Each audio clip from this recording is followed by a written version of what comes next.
Assalamualaikum warahmatullahi wabarakatuh. Alhamdulillah, alhamdulillahilladzi bi ni'matihi tatimmus shalihat wa bi fadlihi tatanazzalul khairat wal barakat wa bi taufiqihi tatahaqqal maqasid wal ghayat. Amma ba'd. Puji syukur kita panjatkan kehadirat Allah Subhanahu wa taala atas segala rahmah, nikmat dan karunia-Nya. Terlebih nikmatul iman wa nikmatul Islam. Kedua nikmat yang mesti kita jaga, kita pelihara agar senantiasa terpatri di dalam sanubari dan hati kita. Insyaallah dengan kita menjaga kedua nikmat ini dan bersyukur kehadirat Allah akan mendatangkan keberkahan, kebahagiaan hidup kita baik di dunia maupun di akhirat kelak nanti. Shalawat serta salam semoga Allah senantiasa mencurahkan kepada qudwah dan uswah kita Nabiuna Muhammad Rasulullah sallallahu alaihi wasallam beserta para keluarga, para sahabat, terlebih kita sebagai umatnya yang berupaya dan berikhtiar sekuat mungkin untuk meniti sunnah-sunnah beliau hatta akhir zaman. Alhamdulillah kita kembali berjumpa dalam kajian ilmu di bulan yang penuh dengan kemuliaan ini pada hari ke-11 di bulan suci Ramadan, yang insya Allah pada kesempatan kali ini kita akan membahas terkait tentang rasa malu yang merupakan sebagian dari iman. Rasa malu tentu merupakan sifat lahiriah dari manusia, dan rasa malu ini berada di dalam diri manusia sebagai bagian dari kita untuk bersikap, untuk bertindak, dan juga untuk melaksanakan hal-hal baik yang bersifat materi maupun yang bersifat ibadah kepada Allah Subhanahu wa taala. Sesuai dengan hadis Nabi Muhammad SAW bahwa malu adalah sebagian dari iman.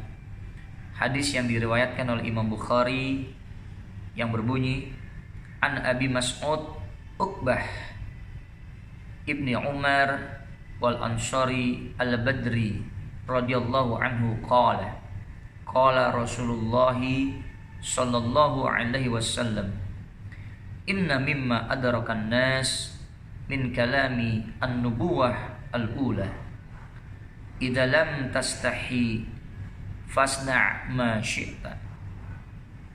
Yang artinya dari Abu Mas'ud Uqbah bin Amr al-Ansari al-Badri, ia berkata bahwa Rasulullah Shallallahu alaihi wasallam bersabda, sesungguhnya salah satu hal yang diingat oleh orang-orang dari perkataan Nabi terdahulu adalah, jika kamu tidak malu, lakukanlah apapun sesukamu. Jika kamu merasa tidak malu, lakukanlah apapun yang menjadi kesukaanmu, atau lakukanlah apapun sesukamu. Dari hadis ini kita bisa membahas bahwa rasa malu itu mesti ada dalam setiap diri manusia, terlebih dia seorang muslim ataupun muslimah. Dalam kandungan hadis tersebut kita bisa melihat kata perintah atau dalam bahasa Arab fi'lul amr bermakna ancaman. Dalam hal ini Rasulullah Shallallahu alaihi wasallam seakan-akan bersabda, jika kamu tidak memiliki rasa malu, lakukanlah perbuatan sesukamu, karena Allah akan memberikan balasan yang berat kepadamu. Artinya apa? Rasul memerintahkan kepada kita, kalau kita merasa tidak malu, monggo lakukan hal yang menjadi kesukaan kita, lakukan hal-hal yang kita sukai, silakan. Tapi ingat, Allah akan memberikan ancaman, Allah akan memberikan balasan yang berat kepada kita. Di sini mudah untuk kita simpulkan bahwa ketika kita bertindak, ketika kita bersikap, ingat, ada aturan-aturan mainnya. Baik itu yang ditetapkan oleh Allah Subhanahu wa taala ataupun yang ditetapkan dalam kesepakatan dari masyarakat itu sendiri. Semua hal, baik itu yang bersifat muamalah kepada masyarakat, baik itu yang bersifat kepada Allah Subhanahu wa taala. Contoh aktivitas yang memiliki kesepakatan dalam muamalah. Ketika kita berdagang memiliki sikap, memiliki aturan, harus halal antara penjual dan pembeli. Maksudnya apa? Barang yang diperdagangkan, akadnya itu harus jelas. Antara pembeli dan penjual ikhlas terhadap barang yang diperjualbelikan. Jangan seorang pedagang mengelabui seorang pembeli, di mana pedagang menjual sesuatu barang yang memang kurang baik dibilang baik, berupaya dengan mengelabui si calon pembeli ini sampailah terjadi transaksi. Ini yang tidak boleh. Karena apa? Ini melanggar aturan kesepakatan berdagang di dalam Islam. Nah, terkadang ini disukai oleh para pedagang, mengejar keuntungan yang sangat besar tanpa memperhatikan cara-cara yang baik, cara-cara yang ma'ruf. Hal yang lain apa? Misal, kita ingin mengejar jabatan. Kita lakukan dengan berbagai cara. Tentunya cara-cara yang kurang elok, cara-cara yang kurang baik. Seharusnya kita meniti karir dengan cara-cara yang baik, menampilkan kinerja, menampilkan hasil tugas yang kita kerjakan dengan baik. Ini tidak, dengan cara-cara yang kurang elok, dengan cara menyogok, dengan cara mendekati pimpinan. Agar apa? Agar kita diberikan privilege untuk bisa naik atau menduduki jabatan tertentu. Ini yang tidak boleh. Aturannya dilarang seperti ini. Kalau kita berbuat seperti ini, sama halnya kita tidak memiliki rasa malu. Terutama malu kepada Allah. Kita naik ke jabatan dengan tiba-tiba. Rekan-rekan kita tahu kinerja kita seperti apa. Seyogyanya kita malu dengan kondisi seperti itu. Itu makna yang pertama dari hadis ini. Makna yang kedua, kata perintah dalam hadis tersebut memberikan kabar. Hal ini sesuai dengan sabda Rasulullah SAW. Maka hendaklah ia menempati posisinya di neraka. Maksudnya apa?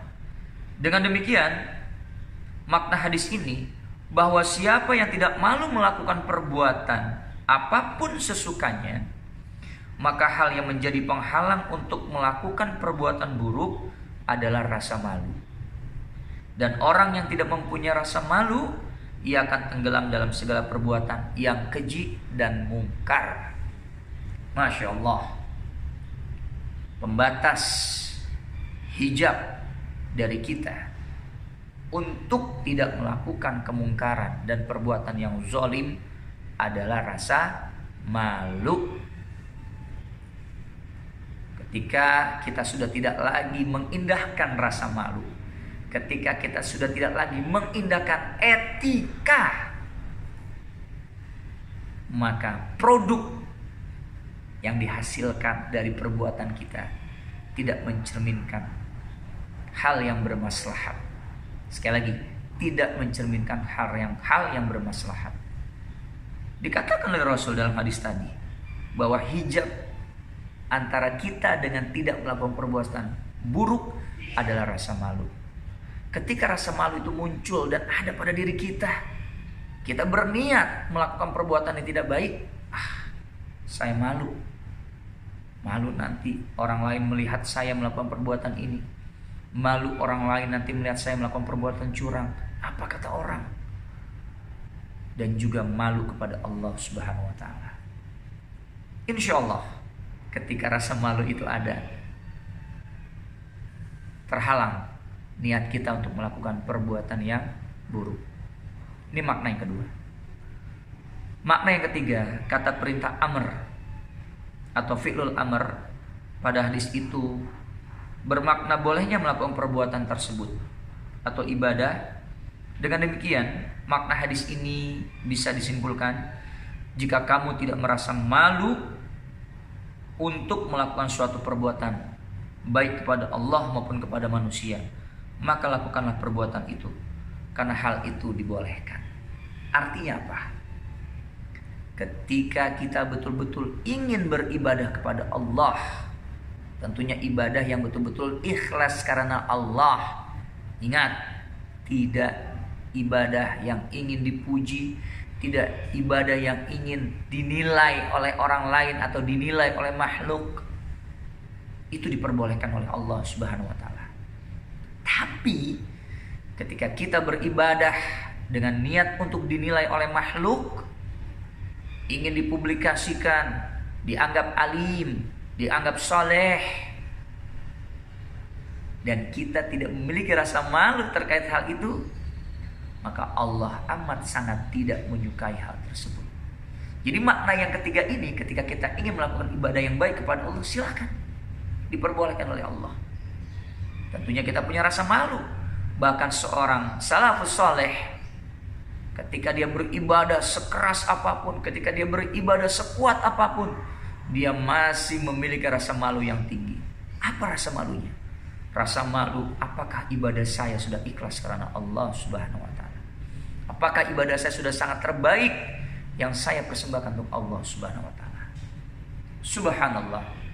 Dari hadis ini kita bisa mempelajari dan bisa menjadi sebuah acuan bagi kita bahwa dari rasa malu itu bisa menjadi bagian dari keimanan kita. Tentunya rasa malu yang kita miliki kita gunakan sebagai tameng, kita gunakan sebagai pengingat bagi kita. Pengingat apa?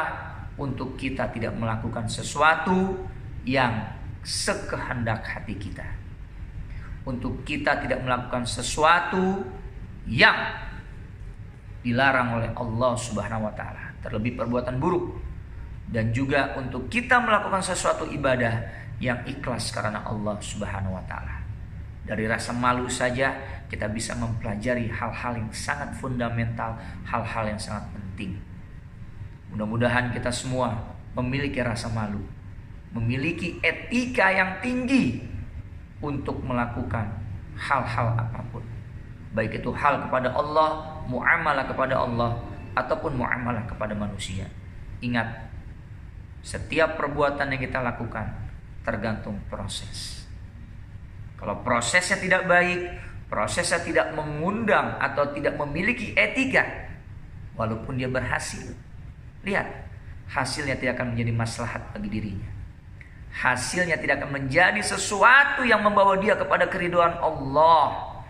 Bahkan hasil kemenangan, hasil terbaik yang dia pikir itu hasil usaha dia, walaupun itu tidak memiliki rasa malu dilakukannya, walaupun itu melanggar etika, ingat, tidak akan menjadi maslahat bagi dirinya, bahkan menjadi sebuah ujian besar ataupun petaka besar bagi dirinya. Oleh karena itu, marilah kita pelihara rasa malu yang ada pada diri kita. Terlebih kita mengetahui rasa malu yang kita miliki adalah bagian dari keimanan kita.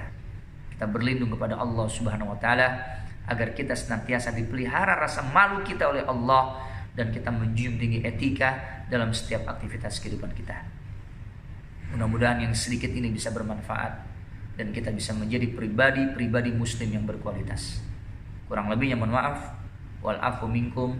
Wassalamualaikum warahmatullahi wabarakatuh.